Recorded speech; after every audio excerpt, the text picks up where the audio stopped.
জয় কৃষ্ণকালী মায়ের জয়, জয় কৃষ্ণকালী মায়ের জয়, জয় কৃষ্ণকালী মায়ের জয়। বর্তমানে আমাকে কেমন দেখছেন?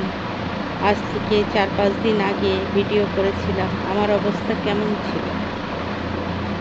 মরে যাওয়ার মতো, ভাতও খেতে পাইনি।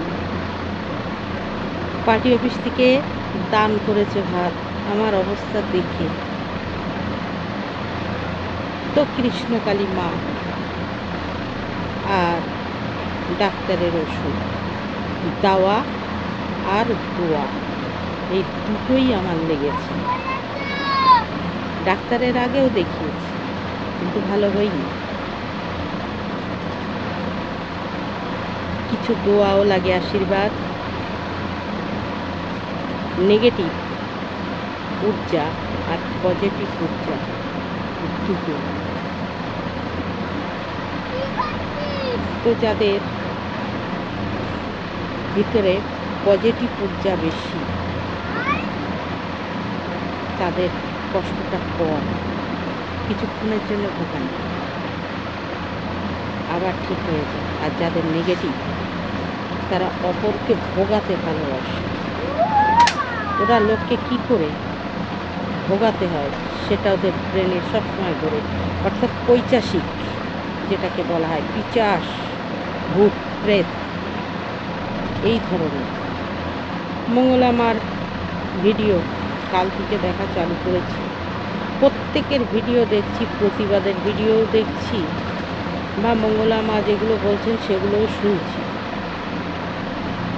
আমি এখন পর্যন্ত আমি বুঝে উঠতে পারলাম না যে কোনো জায়গায় যদি একটা স্থান হয়, ঠাকুরের স্থান হয়, তো সনাতনী হিসাবে মানুষের কেন এত কষ্ট?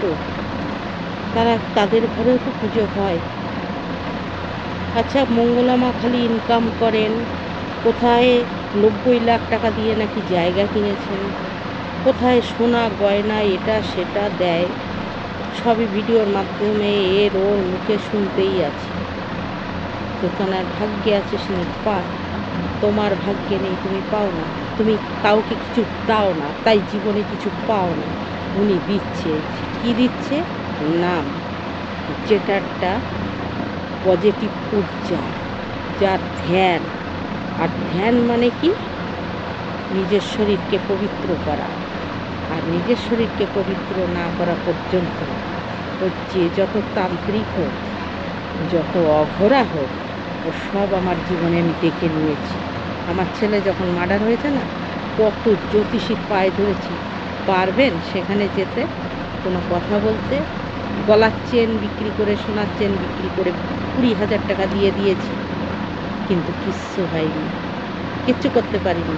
শেখ পাঞ্জাব আলী, গাদামারা হাট, নামটা বলে দিলাম, ওখানেই আমি গিয়েছিলাম। মনু ভাই, বেলুর মঠ, ওখানেও আমি গেছি। শ্রী ঠাকুর, শিয়ালদা,